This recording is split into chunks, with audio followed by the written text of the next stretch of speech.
بسم الله الرحمن الرحيم. عنوان هذه الحلقة: عذاب الحب والاستمتاع به. بصراحة الحب والمحبون حالات عجيبة. رامي يقول: يلي كان يشجيك أنيني. يا عيني على الكلام، يلي كان يشجيك أنيني. ما هذا؟ إذن وقع فريسة في يدي من يستمتع بتعذيبه. والرجل قال لك بصراحة: أنت ظالمني وأنا راضي.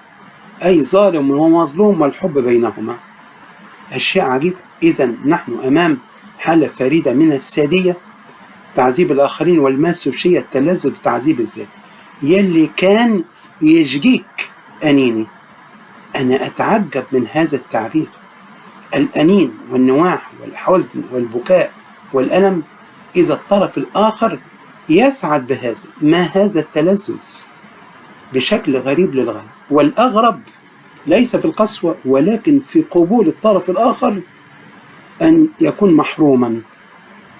فكأن قمة لديه، قمة السعادة، أن يظل لديه الأنين أو أن يتشرب بحب هذا الحبيب الذي يتلذذ بتعذيبه. الحب والعشق ليس له قانون محدد، ولكن أشياء غريبة للغاية. يلي كان يجيك أنيني، أشياء غريبة للغاية.